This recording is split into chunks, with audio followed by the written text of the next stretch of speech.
Phantom Sitter, Masho Shoujo. That is the name of the song, and yeah, I'm going to be honest with you, I had to check what those first two kanji actually mean, and apparently Masho means like bewitching, so Masho Shoujo, like bewitching girl, is apparently what the name of this song translates to. So we're continuing the Phantom Sitter listen through, because I've actually been kind of intrigued. I picked them up when they had their first single came, well, actually I found out later that this is actually their second single, but I picked them up, really early in their career. It was kind of interesting because obviously they're produced by Ado, and the influence of being produced by someone that notable is always intriguing, but it's also interesting how they've been able to take a lot of the qualities that are so unique about Ado and actually bring them forward into their own kind of group style and do something quite interesting and unique with it themselves.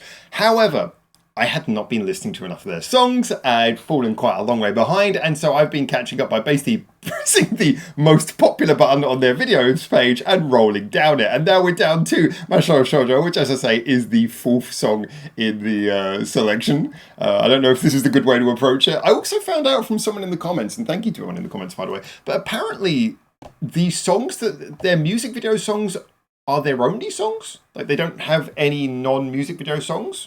Someone correct me if I'm wrong about that. Basically, it was worded as all of their songs are singles. Yeah, they don't have any non-single songs. Obviously, the term single is a little bit nebulous these days anyway. I always kind of associate, if it has a music video, then I could say, if you paid money for a music video, you consider that to be a standalone single, is my way of looking at it. But anyway, we're going to jump in with this one. 3.9 million views. I'm so glad to see they're doing so well. And this one came out 28th of August, so not quite 2 years old yet. Anyway, let's jump in, check it out. This is Masho Shoujo, or Bewitching Girl, by Phantom Sitter. I'm looking forward to this.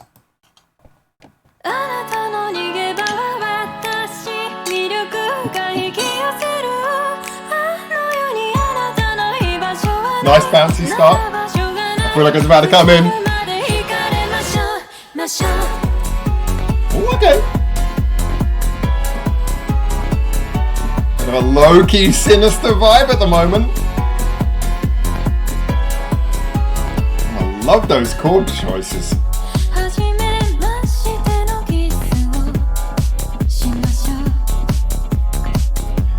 Really cool how the snare came in there in the verse.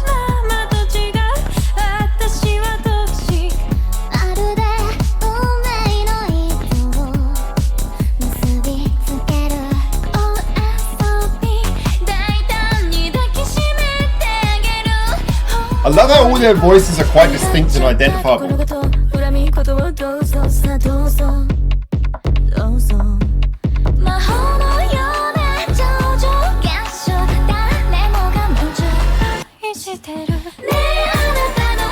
Okay, key change.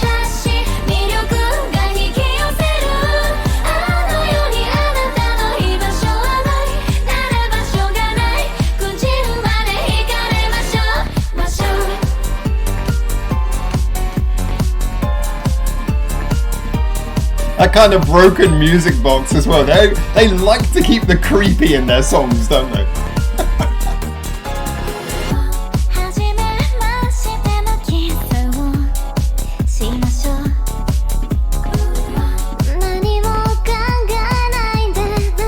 It's a very kind of low,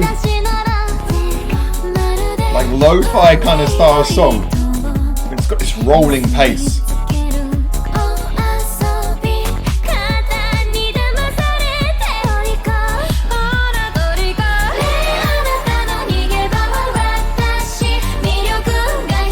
Yeah, this starts off simple, but it becomes addictive, doesn't it?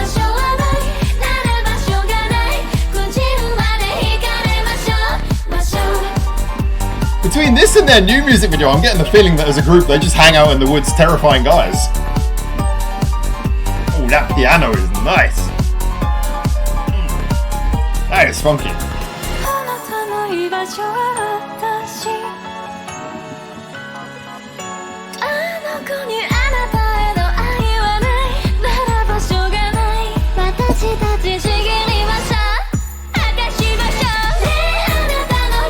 I like the way they walked up to that key change there.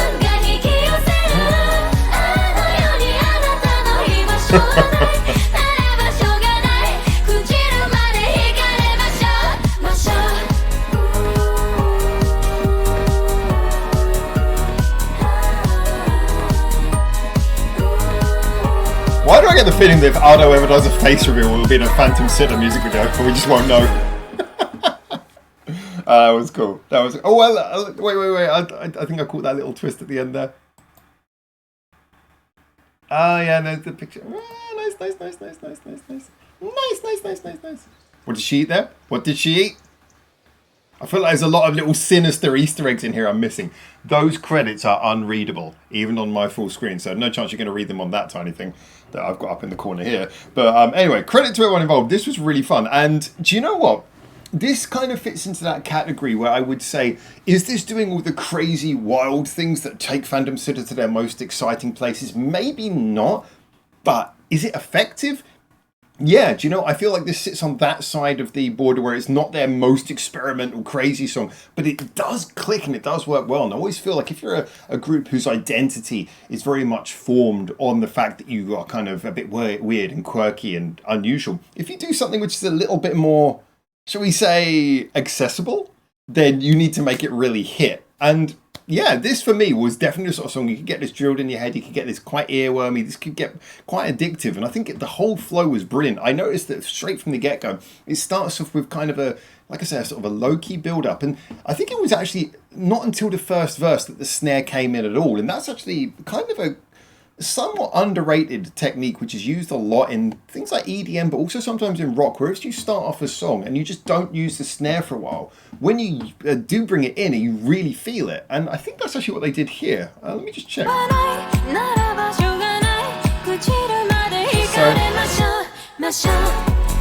So even here, no snare.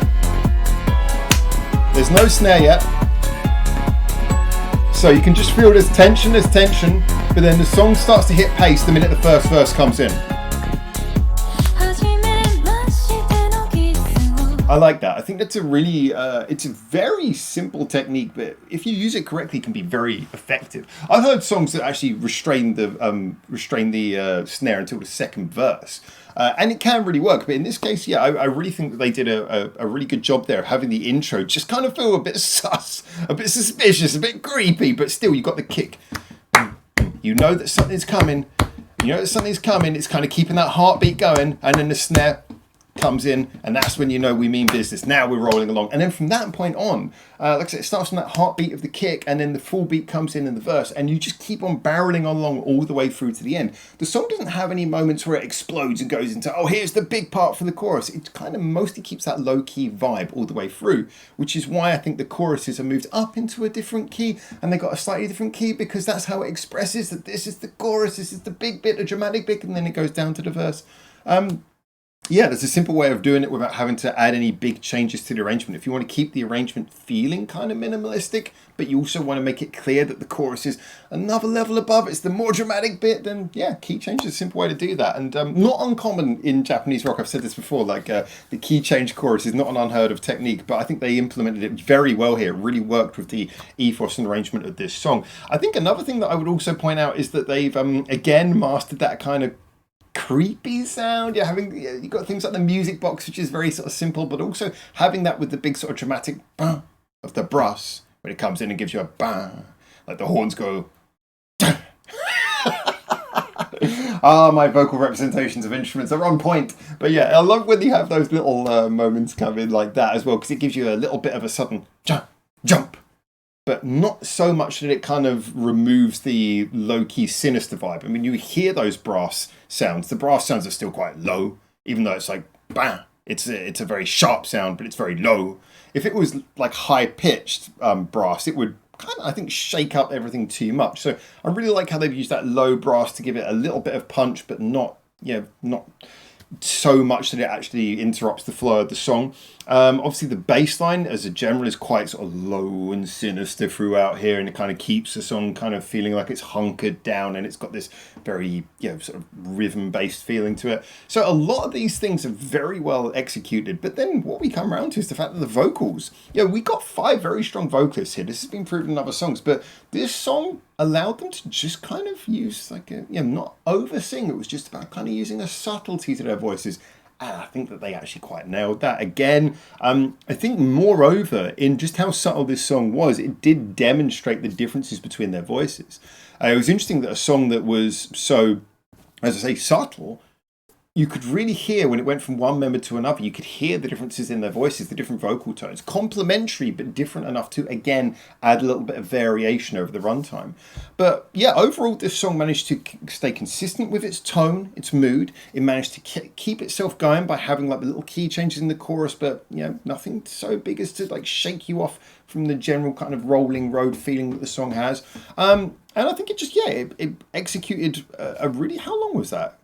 3.5 minutes. Okay, that feels about right. Yeah, it executed a nice sort of arrangement, didn't outstay its welcome, kept on flowing and feeling like it was moving with a good sense of pace all the way to the end. Just enough changes, good sense of atmosphere. Funny thing is that I actually, recently I got reminded of an artist who I hadn't thought of for maybe about 15 years, who actually has a very similar vibe to Phantom Sitter. I mean, their music's quite different in a lot of ways, but it was a singer, I think she was like Swedish or something, and my friend used to listen to her all the time. It was a singer that goes by the name Curly, Kerli, and yeah, she had a couple of songs that I remember hearing that were very much in this kind of creepy, eerie kind of vibe with like an EDM thing. And that's probably not very interesting or useful, but it just kind of like reminded me that there are some artists who really lean into this direction. But I think the Phantom Sitter kind of have a little bit of almost a monopoly on this. They've really built a rather interesting and successful career around it's like, well, we're creepy and we're in the woods, we're creepy schoolgirls. Like I said, their most recent video, I think they went back to being creepy and in the woods again. Yes, wait. This one, yeah, they went back to being creepy and Morikai went back to being creepy and in the woods again, except for this time they're elves. I genuinely feel like they kind of got a bit of a monopoly on that whole vibe, like the horror, fantasy, whatever it is vibe. But I enjoyed this. I thought it was really good fun. I do think that of all their songs, if I'd heard this one first, I got to be honest, and this is probably worth saying, if I heard this first of all their songs, it probably wouldn't be one that would massively draw me in, because I'd go, it's enjoyable, but it doesn't sound wholly like it's that unique or different. It's like, I can name other artists who do this. But because of the fact that I'm hearing it after already, well, I mean, the first song I heard by them was really, really wild. Went in a very bizarre direction, which was the Just Wanna XXX with You. That was the first song I heard by them. And so I'm kind of used to them being ultra bizarre and doing really crazy things. So from that standpoint, songs like this one are really interesting because they can bring you back towards, okay, well, this band has two sides. They have, they have the more crazy and they have the kind of stuff where they just focus simply on the atmosphere. So I think that's really good. This, for me, therefore, would be a song that I think is probably best for people who are already fans, rather than one that's necessarily going to win over new fans. But I don't know. As always, those are my thoughts. I guess it could go the other way. You could just be someone who's into just like simple kind of like creepy EDM style music or creepy pop style music. You listen to this and then you listen to the rest of the stuff and it's too extreme for you. It could be that. But anyway, there you go. As always, those are my thoughts. I enjoyed this. I thought this is a decent addition to their catalogue. Maybe not a song I'd listen to in isolation, but definitely a welcome addition to any playlist of Phantom Sitter songs or songs of this kind of general tone. The creepy tone.